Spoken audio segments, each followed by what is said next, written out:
The next thing which we obviously do, we have three general sections. One is the spiritual activity, one is the seerah itself, the spiritual activity, and the third thing is the social activity. So all three parts are very, very important, which is why I say, inshallah, from next week, we will keep it in our minds. Inshallah, my intention is to stay until 8:50 or 9 o'clock. So that way we're here and we participate in everything.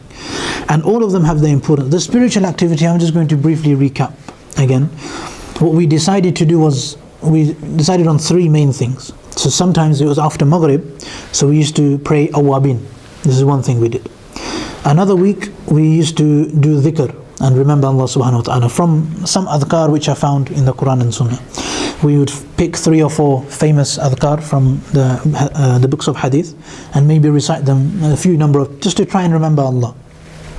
And the third thing that we did was dua. So we'd pray 2 rakats and then try and make du'as. These are the 3 spiritual activities we had. There was a 4th one as well, which nobody did, which we did, but I don't think enough people really understood the concept of this. It's called muhasaba. The English is self-accounting, taking account of oneself. Again, this is something very, very important. Last year in Ramadan, after Asr, every day we done a whole book just on muhasaba. For those of us, many of us came as well.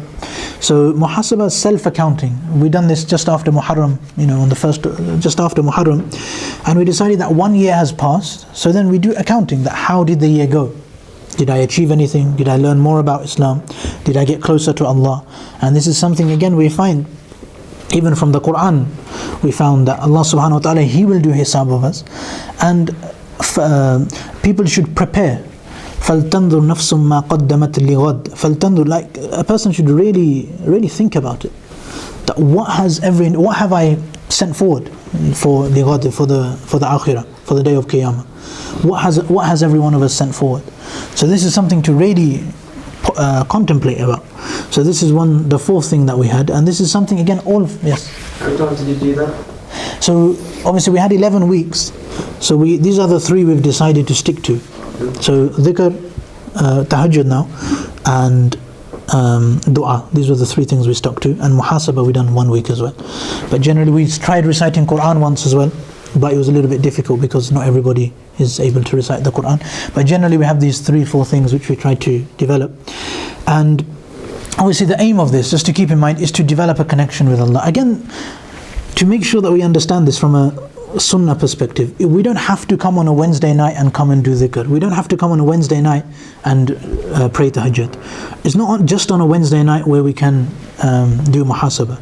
It's not just on a Wednesday night when we can do dua. Obviously these are actions we're trying to build into our life. But if at least we start off that every Wednesday night I will start and do this once a week, and then inshallah these are for daily activity. Reciting the Quran should be daily. Praying extra salah should be daily. But slowly we start once a week, and once we enjoy it here, then inshallah we try and develop these things into our lives. So the whole aim of this section, first section is seerah. Second section, about 10 minutes, is to develop a long-term connection with Allah. The way I currently have connection with Allah, we try and improve it. We pray in a way that my connection becomes better. We do dhikr and remember Allah in a way that we remember Him better. We do dua, so our communication with Allah becomes better. So these are the things we try and keep in mind. And again, it's very simple. Today we'll keep it a little bit shorter. And the final section, so we have 3 sections, the seerah, the spiritual activity, and the last one, which is the social activity, which is that usually we have tea in that room. So now it may seem like the least important, but personally from what I see, this is probably the most important out of all of the activities. Now again, I want to try and slow down when I say this, but there's rules of going in there. The number 1 rule every week is that every one of us tries to speak to somebody who we don't know, and we try and find out their name and something exciting about their life. This is a very simple thing. So we try and go in there rather than just... This is one thing why food is now banned. We're not allowed food anymore. Because when we bring food, we have the volunteers who are so busy giving out the food, and then everybody is so busy eating. It doesn't work. So just a cup of tea, just so that everybody can relax a little bit. But the main point of it, which everybody seems to forget, is to speak to the people and get to know. Because, if we're going to study seerah, even Allah, He mentions in the Quran that فَبِمَا رَحْمَةٍ مِّنَ اللَّهِ لِنْتَ لَهُمْ وَلَوْ كُنْتَ فَضًّا غَلِيظَ الْقَلْبِ لَانْفَضُّوا مِنْ حَوْلِكَ. This whole community of the Sahaba, Allah mentions that it's because of you being linta lahum, you are soft with them. If you were ghalidh, if you were hard-hearted, then all of the Sahaba would have run away from you. So Allah tells the Prophet ﷺ, your softness, this community you've got, this is the pinnacle of it, this is the pillar of Islam. So now we may come and I may speak for 40 minutes and you may learn something, but the main thing is if you leave, the masjid is an environment. And we as the people who come to the masjid, we make that environment. So when we come here, if we're all smiling, we make a happy environment. If we all look depressed, we make a depressed environment. So now, when I went to Pakistan, unfortunately, it was a little bit sad. When I came back, I felt that there was a little bit less life in the masjid. People came and told me as well that nobody talks anymore, everybody reads Isha and goes away quickly. So, this is something which, with one another, we have to develop this environment. Like I mentioned before I went, if I'm not here, we still have to keep the masjid alive and smiling and vibrant, and everybody should be happy all the time. So this is something we have to try and develop within ourselves. So just to make the point again, when we have our social activity, this last part, the last 10 minutes, again this is part of the thing. Personally, this is the most important. The reason it's the most important, because it makes our community, it makes the love within ourselves, it makes the environment of the masjid. If we learn the name of the person sitting next to us, if we learn to smile at him, we feel comfortable with him, then it makes the environment of the masjid friendly for everyone. But if we decide to not talk to the other people, it makes it difficult for everyone. The Sahaba achieved what they achieved because they all knew each other, they knew how to go forward. They all had a fixed goal and they were working together. This is something sometimes we forget, that there's lots of things that we need to do. For example, even if it's as basic as learning the seerah, if we know the person in my class who's sitting next to me, we can ask him about the seerah and we can discuss the seerah with him. If we don't speak to other people, then it's going to be a little bit difficult to do that. So just to reiterate, this last section which we have, which we go in there, we try not to, brothers, we have very simple finger food, and all we have is a chance just to, the main thing is to speak to one another. I'm really not that bothered whether you drink tea or not. Just go and if you can try and sit down and get to know the people, because this is what we have. This is what we're going to have. That's what's going to last. You might not remember what I told you about the seerah. You might not remember the things which you've learned, how to get close to Allah. But the one thing everybody will leave with is a feeling. You always remember how you felt when you came. You might not remember what you learned. You may not remember the words. But the one thing everybody will remember is how the brother next to you who spoke to you made you feel. How the environment of the masjid makes you feel. And this is something which we need to actively try and develop within ourselves, that we know each other, we smile at each other, and we have real love for each other.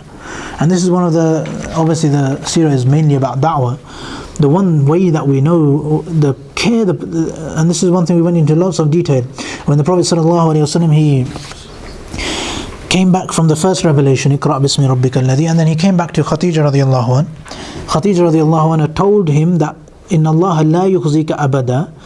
And then she said, Allah will never destroy you because, and he gave 5 reasons. إِنَّكَ لَتَصِلُ الرَّحِمِ وَتُؤِينُ عَلَى نَوَائِبِ الْحَقِّ وَتَقْسِبُ الْمَعْدُومِ. She gave these 5 reasons. One, that you help the people who are burdened, people that have some kind of problem.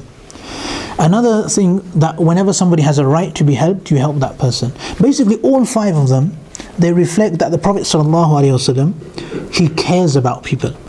This is all. These 5 things, that he cares about other people. And this is the one sifah, the one quality which somebody who gives da'wah has to have. We have to care about the people around us. We really have to worry about the people around us. So if we're coming for the seerah class, we try and bring other people. If we know how to read the Quran, we know stuff about Islam. And this is the one litmus test. When we are giving da'wah, are we sincere in our da'wah? The one thing that will tell us is, do we feel care and love for the person we're telling it to? Sometimes we get angry and we tell somebody, oh, why is your phone going off in salah? Or we tell somebody that, why are you bringing your child to the masjid? Or we tell somebody, that you shouldn't be doing this, you shouldn't be smoking, or whatever advice we have for somebody. The one way to tell if we are sincere is if we feel love for the person we're telling it to. And we feel a little bit awkward telling him this thing. But we feel we have to tell him because we love him, we want him to become better. That's how you tell when da'wah is sincere. Otherwise, very often we do da'wah just to make our nafs happy. But da'wah is to make Allah happy. because it's a responsibility. And the way we know we have ikhlas is that we really feel love for the person we're giving da'wah to anyway. So inshallah, that's the final thing. So inshallah now, at this point, usually on a weekly basis, inshallah we'll go into for the brothers that have the time, inshallah we'll go into the side room, and then the brothers are requested to inshallah try and keep in mind that we try and talk to each other, and also we try and, whatever you want to have, inshallah, you can have it, inshallah. So I make dua Allah gives me and all of us the ability to understand and act upon what has been said as well. Wa akhiru da'wana alhamdulillahi rabbil alamin.